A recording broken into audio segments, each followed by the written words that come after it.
Ny autorisation ny vidy volamena manolotra anao ny Logitech. Tsara kokoa ny paoziny, matevina sy tsara kokoa ny fonony sy ny taratasiny. Dans la vie, il y a les premiers et il y a les autres. Evena spaghetti vita amin'ny totom-barim-bazaha natoraly nofantenana toy ireo hanipitolohan'ny mpanjaka. Mankafy ny spaghetti Evena eto am-pizzeria na Logitech. Telma safidiko numéro 1 malagasy manolotra ho anao.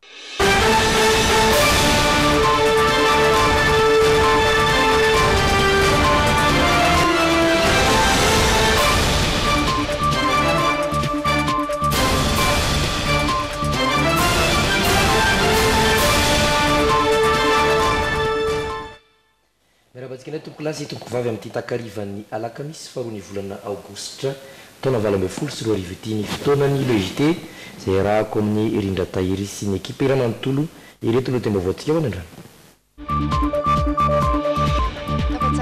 Voamirana Ramaso ny famatsim-bola ampiasain'ny kandida amin'ny fifidianana misy 5 rahalahy izy ireo no andrafitra izany.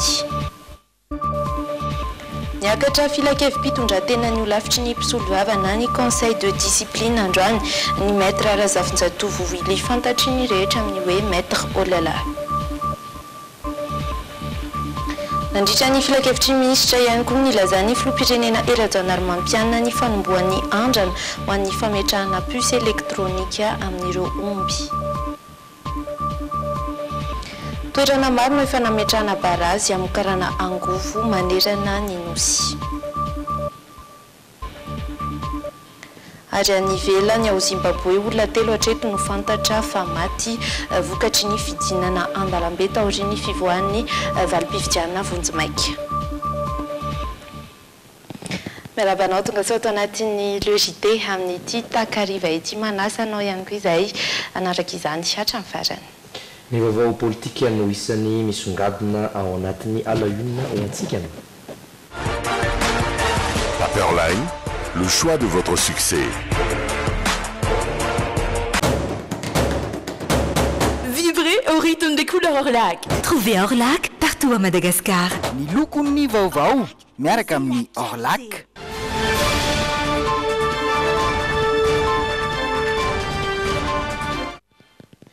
Nanao fameleberana mikasika ny fisandrantana 300 tao Manakara omaly ny filoham-pirenena Rajaonarimampianina. Nisongadina tao anatin'izany ny fanarenana ireo foto-drafitrasa mampidibola ao Manakara sy ny fampananana asa ho an'ireo tanora any an-toerana mamintina izay vaovao izay satria dia any an-toerana ihany koa Irina Andriamalala.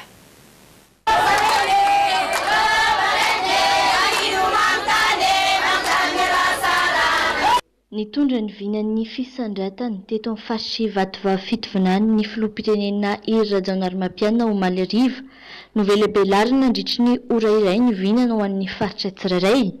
Ho an'ny Manakara manokana dia nambaran'ny filoham-pirenena fa azo atao tsara ny mampisandratra ny fari-piainana raha manana fijery miabo ny tsirairay. Iray amin'ireo tetika sagoavana ny fampananana asa ny tanora, nambarany fa ray faingo-dy mitapitrisa ny asa omena eo amin'ny fambolena sy ny fiompiana. 5 alina sy 7 hetsy eo amin'ny arenakibony tany, 5 hetsy eo amin'ny fizahantany ary 5 alina sy 3 hetsy eo amin'ny resaka hafa. Verenina otrandrahana ihany koa ireo arena voajanahary hananany Manakara. Iova zany ny fampianarana, ampianatra mahakasika ny asa isika. Le tanora amin'izay tonga dia mba afaka miasa. Fa tsy any université fataona dia rehefa aveo tsy mahita asa izy rehefa aveo. Ilaina zany amin'ny fanabeazana iovo, ny fanabeazana. Ary zany mahatonga mifototra amin'ny asa fanabeazana. Satria tafiditra ao anatin'le vina ny fisandratana, anatin'le renaissance amin'ny vanany tetsaina. Za dia milaza fa tsy voova ty firenena ity ao amin'ny tetsaina raha tsy manomboka any amin'ny ankizisika ny fanabeazana. Ankoatran'ny famelabelarana dia nomena sehatra ihany koa ny mponina hijery ny fahitana ny vinan'ny fisandratana, sosikevitra, fomba fahitana ny tetikasa ary fangatahana fiara-miasa ireo nangatan'ireo solotenan'ny mponina tamin'ny filoham-pirenena. Hoan'ny avenira ray manontolo ka mangataka izay Monsieur le Président Mayamoto tapika ame satria toy ny lakana tena reny izay raha tsisy anao pitaky inagasorazonay androany apitsy afahantsika miaraka manatanteraka ny fitrandrantana ahafanay manana toetsay fitrandrantana manao sosikevitra zany tompoko ny sosikevitra tokoa satria zany pasaha sosikevitra voalohany fampisafijanana ny pasaha ny zotra-pamokarana atao tiany sady manamina anazy mba ahafahana magnampy anazy ara-teknika sy ara-vola marina fa ankoatran'ny manakara izay efa nametrahana fotodrafitrasa maro dia nampahafantarina ny vina fisandratana ihany koa ny taovohipeno mialohan'ny azon'ny filoham-pirenena ny vangaindrano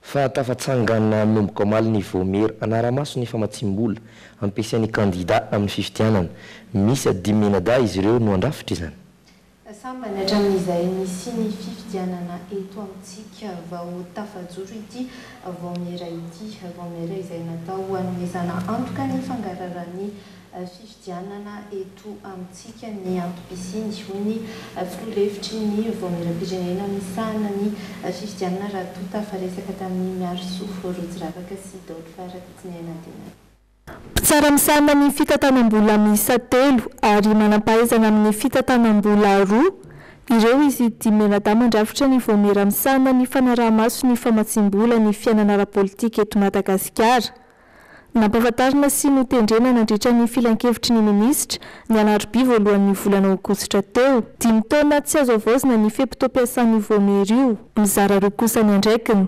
voalohany ny fandaraha-maso ny fanatanterahany ilay mpitantam-bolana kandida ny tena anjara asany mitazona ny kaonty manao ny mangarahara amin'ny vola miditra sy amin'ny vola mivoaka amin'ny antoko politika na ho an'ny kandida ainimbolana mialohan'ny vanim-potoanany fifidianana ka maneho an'izay tatitry ny fitantanam-bola ataon'izay farafahatarany 3 volana aorian'ny famoahana ny vokatra ofisialy ny fifidianana faharoa andraikitra ilay voamera ihany koa ny manara-maso ny fanarahan-dalany ny vola miditra sy ny vola mivoaka amin'ny vola sahan'ny mpitantam-bola n'ilay kandida ny vola miditra dia misy lalàna mifehy azy mba tsy ho vola ataontsika hoe miainga avy amin'ny famotsim-bola na vola voasaringotry ny kolikoly na vola mety ho avy amin'ny resaka misy ifandraisany amin'ny resaka ataoko hoe asa fampirorona ny vola mivoaka koa dia tsy maintsy arahana maso tokoa hoe tena vola nampiasaina tokoa ve tamin'ny fampielezan-kevitra mahakasika ny fifidianana tsy manana fahefana itsara na anasazy ny kandida nefa ny voamera manara-maso ny famatsim-bola ny fiainana ara-politika eto Madagasikara saingy raha misy ny trangana fandikan-dalàna dia izy ireo no mitondra ny raharay eo anivon'ny fitsarana mahefa anome antoka ny fangararany ny fifidianana tanterahana eto amintsika ny fisiany'ity voamery ity izay sampany hatramin'izay nisiny ny fifidianana teto Madagasikara no tafajoro fa niakatra filan-kevim-pitondratena no lafitry ny mpisolo vava na conseil de discipline androany ny maître Razafinjatovo Ili fantatra maro amin'ny maître Olala nampanatsoy ny olafitry ny mpisolo vava ny maître Razafinjatovo Ili ary dia tsy izy irery ihany anefa no voantso tamin'izany fa misy ihany koa ireo mpisolo vava izay voakasiky ny fampanantsona ankoatra azy antony izany raha fitarainany olona sasany eo amin'ny sehatry ny asan'izy ireo no anton'izay fampiakarana izay drery Edouard Adolphe Rakotsiniainy raha ratsy tokony hiteraka resabe ny fampiantsona ny mpisolo vava Ili Razafinjatovo saingy nanaraka izany akaiky ny tsirairay antony niakatra ny filan-kevim-pitondratena ny olafitry ny mpisolo vava na conseil de discipline androany ny tenany izay fantatra amin'ny fiarovan'ireo olona tafiditra amina raharamafana tany siviora no niatrika ny filan-kevitra ny maître Olala tsy naharaisambaovao ny avy tamin'ny olafitry ny mpisolo vava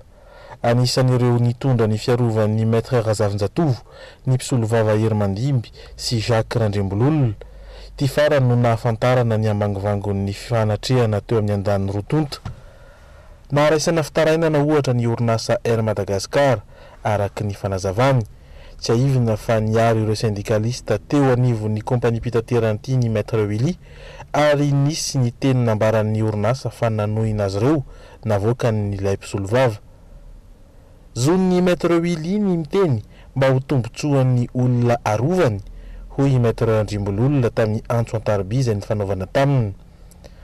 Tsy izay ihany fa nisy ihany koa ny fitarainana hafa nataon'ny olon-tsotra sy mpisolo vava manoloana ny fanatanterahany maître Razavinjatovo ny asany. Nitondrana fanazavana avokoa izany hoy hatrany maître Jacques Andrimbololona. Adidin'ny olafitra ny mampiantso ny mpisolo vava iantefan'ny fitarainan'ny olona. Anjaran'ny voakasika kosa ny mitondra fanampanazavana manoloana izany. Tsy nisy fihetsikana fitondratena nifanipaka tamin'ny etika sy deontolojin'ny mpisolo vava hoy hatrany ny fiarovana. Tsy mbola voafaritra kosa aloha ny fepitoana handinian'ny filan-kevitra ny fanapahan-kevitra ho raisina.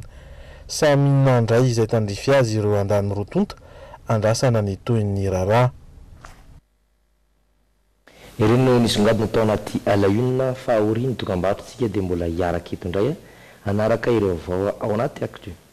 We sing happy birthday to you. Happy birthday to you. Happy birthday celebration. Party night, we feel the vibration. Lights are bright, we feeling all right. We dancing till the morning light.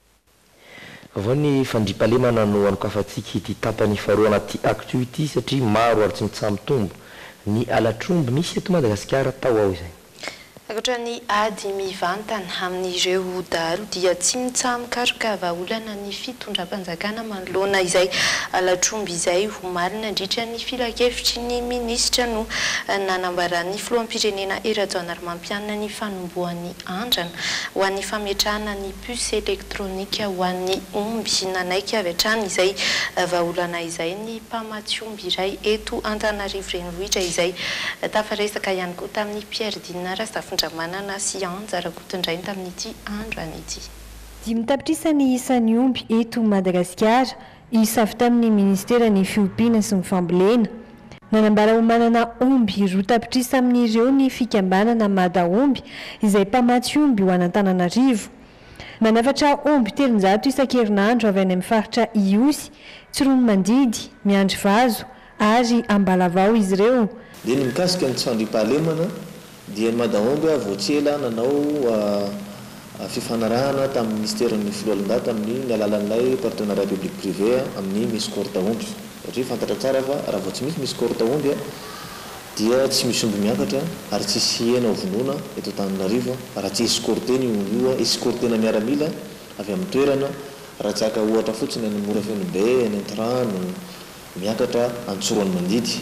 Tapaka nandritra ny filakevitry ny ministra Omaly fa atomboka tsy ho ela ny andrana izay anasiana puce elektronika amin'ny omby. Paikady izay tondra makany amin'ny fitantanana tsara kokoa ny tsenan'omby. Tena mety dia mety le hevitra satria mamaly ny filan'ny piompiomby eto amintsika. Ina moa filan'ny piompiomby dia tsy fandriampahalemana izay misy isan'andro amin'ny toerana misy omby ompiana omby eto Madagasikara.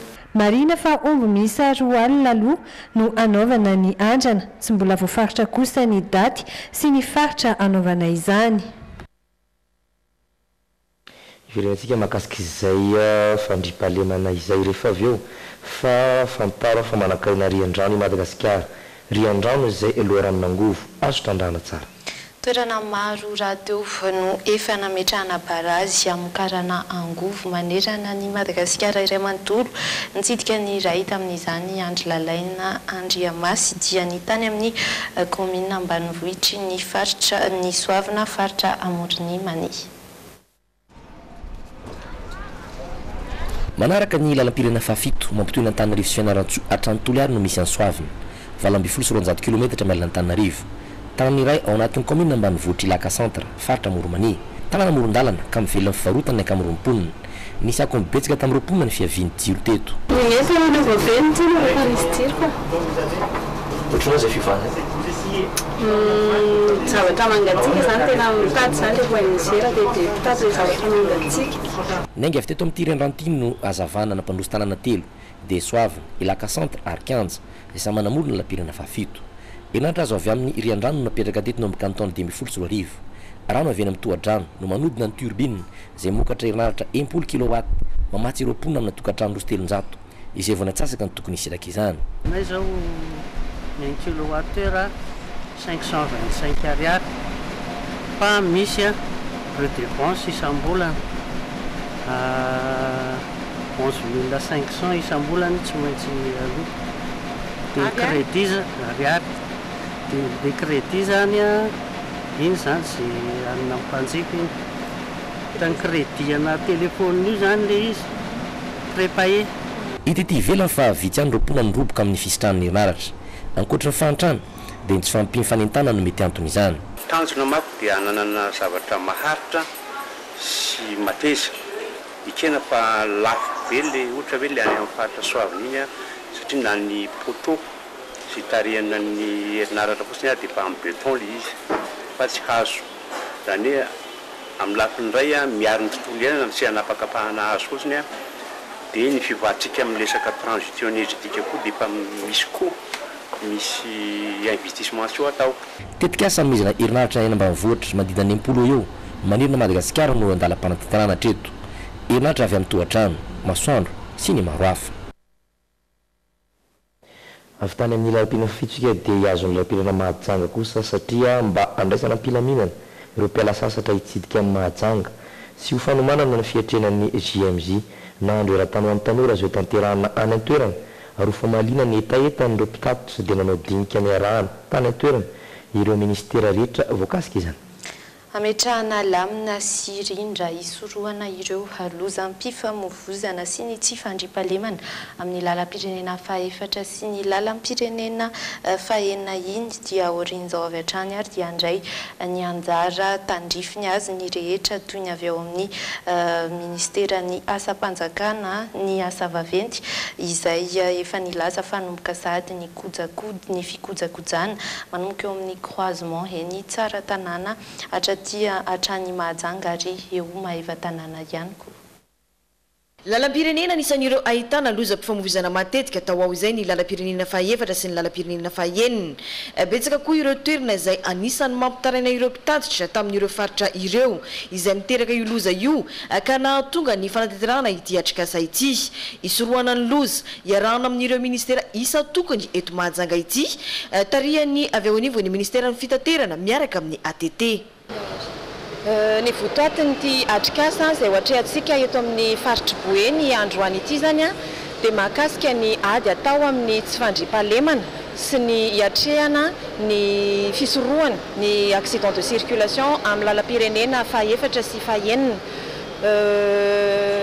Ny tanjona ho an'ity atrikasa androany ity dia mba samy hanome ny andraiky ny isa tokony zany ireo entité rehetra voakasika izany lozam-pifamoivoizana sy ny tsy fandriampahalemana izany ary mba hitondra vokatra tsara iatrehana n'izao vakansa lehibe sy ny JMJ izay atao aty amin'ny faritry Boeny moa zany amin'ny volana oktobra dia manatrika an'izao atrikasa izao daholo ny ireo voakasika rehetra isa tokony ao ny mpitatotra ny ministère en travaux publics ny ministère en transport sy ny famantarana ny toetrandro ny ATT ny gendarmerie ny police nationale ny DGSR sy ny mpitatotra sy ny mpanjifa ihany koa dia miaraka manatrika izao atrikasa izao. Samy indray ny andraikiny avy hatrany ny rehetra izay voakasika ao aoriana izao fiaraha-midinika izao. Isan'izany izao ohatra ny avy ao anivon'ny ministera ny travaux publics izay andray an-tanana ny fikojakojana ny lalana manomboka eny amin'ny croisement tsara tanàna hatrety Mahajanga ary eo ihany koa ny manomboka eo maeva tanàna hatrany Andrenivohitra. Ny fametrahana ihany koa ny balise de virage sy ireo panneaux de signalisation eny amin'ny lalana. Voaresaka betsaka nandritra ny ady hevitra teto ny mahakasika ny eny amin'ny PK 497 ilay fiolanana eo alohan'ny tanàna antsoina hoe Tanambahoandrano-lava izay matetika isehoan'ny loza ary efa nahafatesana mpandeha maro. Amin'izao fotoana izao moa zany arahantsika mahafantatra fa misy ny atrikasa atao eto Mahajanga ty mikasika ny sécurité sy ny sûreté amin'ny lalam-pirenena fahaefatra sy fahaenina. Ozinareo inona ny anjara andraikitry ny ministera ny asa vaventy sy ny foto-drafitrasa amin'izay zavatra izay. Raha jerevantsika le goavana dia goavana io thème izay anaovantsika atrikasa eto atoato zany nisy hiditra amin'ny fotoanan'ny fialan-tsasatra sika Mahajanga zany nisany andehanan'olona betsaka izy koa ny événement lehibe JMJ mois d'octobre ka eo amin'ny lafin'izay ny resaka sécurité tadiavintsika amin'izay zany dia ny ministère ny asa vaventy zany amin'ireo fandaharan'asa fikojakozana ny lalana dia efa miditra sady amin'izay sécurité n'le olona rehetra mivezivezy sy mampiasa ny lalana iny ka raha ny RN 4 sy RN 6 zany zay ny autorité routière de Madagascar moa ny miandraikitra mivantana an'le izy ny ministère ny asa vaventy ny maître d'ouvrage zany fa ny maître d'œuvre zay manatanteraka ny asa ny ARM dia anomboka tsy ho ela ny asa fikojakozana rehetra. Ho an'ireo mpitandro ny filaminana manokana ny fampanarana polisy sy zandary isaky ny fiara no natao hitandrona ny fandriampahalemana. Fialan-tsasatra IRN12 no kinendry amin'ity taona ity ho an'ireo tompon'andraikitra ireto. Natao ihany koa moa izao ahafahana manomana sy mandray ny JMJ Mada andiany fasivy izay ho tanterahina eto Mahajanga. Zay no mahakasika ny fa eo amin'ny vaovao ara-toe-karena kosa.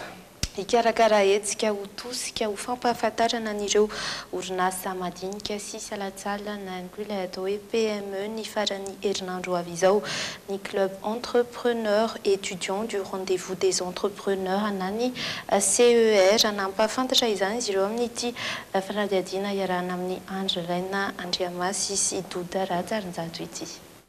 Aritra roa andro ny 3 sy 4 aogositra avy izao ao amin'ny Carlton Nanosy ny hetsika fampisehoana sy fampafantarana orinasa madinika salantsalana na PME izay karakara ny club entrepreneur étudiant du rendez-vous des entrepreneurs na CER. Ampafantarana mandritra ireo fotoana ireo ny tontolon'ny PME sy manodidina azy ny olana sy ny andrasan'izy ireo.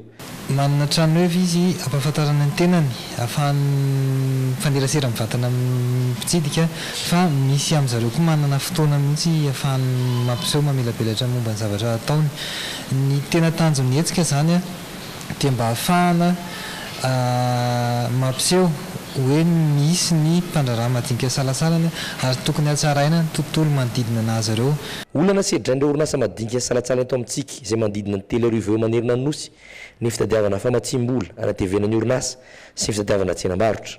Antony govana na tonga ny CER ikarakara ity salon de PME startup ity izay irarin'izy ireo hiaviany mpandrarah amina PME sy mpitsidika marobe. Matoanao zany rehefa tonga ao amin'ny resaka hetsika ny fandrarana na salon de l'entrepreneuriat dia efa misy manitikitika anao any hoe ohatran'ny ny tontolon'ny fandrarana fa rehefa tonga ao anao fa mifanerasera amin'ny olona ao dia mety oliny ianao amin'ny tontolon'ny fandrarana na io fandrarana ianao ny anangana anao na mifanerasera amin'ny olona efa mpandrarah mety ahitanao tolotrasa ao na ihany koa ahitanao mpiara-miasa rehefa manana hevitra ianao dia misy olona mety nitovy eritreritra taminao koa dia mety misy fiara-miasa teraka koa amin'izay zavatra izay.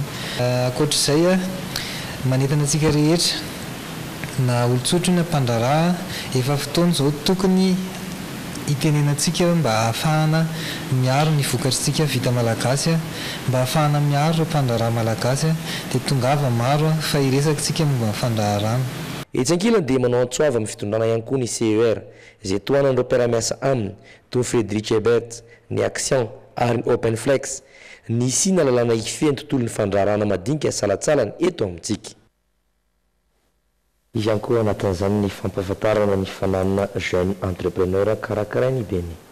Misokatra ny andiany faefatra ambin'ny folo ny trophée jeune entrepreneur anany TGE izay amboara ho an'ireo mpandrarah tanora izay karakarainy ben'ny Madagasikara fifaninanana izay natao an'ireo mpandrarah latsaky ny 27 taona manana orinasa nitsangana mihoatry ny iray taona ary mampiodina vola tsy latsaky ny 10 tapitrisa ariary ihany koa efa misokatra ny fandraisana ny anaran'ireo lina amin'ity tetikasa ity ary tsy hifarana izany raha tsy amin'ny 6 oktobra 2020 sy 2000.